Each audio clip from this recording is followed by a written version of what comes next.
Hey, what's going on guys? My name is Jake from today'siphone.com and here's your TIP Daily for February 13th, 2013. Okay, now the first bit of news I want to talk to you about today isn't really news so much as a how-to. Kyle jailbroke his iPad and figured out a really cool and super simple way to make it essentially a MacBook Air. It's a couple really cool tweaks that are combined together to give your iPad the look and feel and usability of Mac OS X. You can check out the full how-to in the link in the description down below, but if you use your iPad for work a lot and you don't have an aversion to jailbreaking, I would definitely check this out.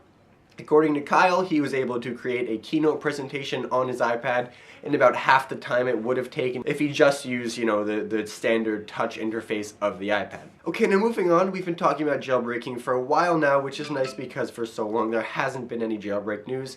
So now there's a lot, but it's been focused on, the iPad, the iPhone, the iPod Touch. We haven't really said anything about the Apple TV until now, and that's because there wasn't any news until now, but finally Season Pass and ATV Flash have been updated to support the Apple TV 2nd generation running the 5.2 software. ATV Flash was updated to version 2.2, which along with some minor bug fixes now supports the 5.2 firmware for Apple TV 2nd generation. All in all, very good news for the jailbreaking community today. Okay, and finally, Jefferies analyst Peter Missick is claiming that suppliers are gearing up for an iPhone 5s production beginning in March. Reportedly, Apple has cut iPhone 5 sales from 40 million to 30 million in preparation for the next iPhone, which should be on store shelves, according to this analyst, this summer. Now, we've heard this all before, so definitely take it with a grain of salt, but the fact that Apple has cut its iPhone orders pretty significantly is definitely intriguing. Okay, well that's all the biggest news for today, guys. Thank you very much for watching. Your question of the day today is, if you could only pick one Apple device to jailbreak, what would it be? You can have the iPad and make it into a sort of MacBook.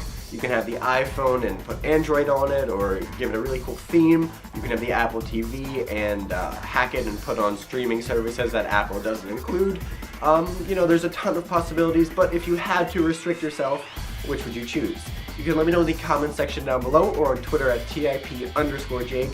Please don't forget the links to everything I talked about in this video in the description down below, so definitely check those out.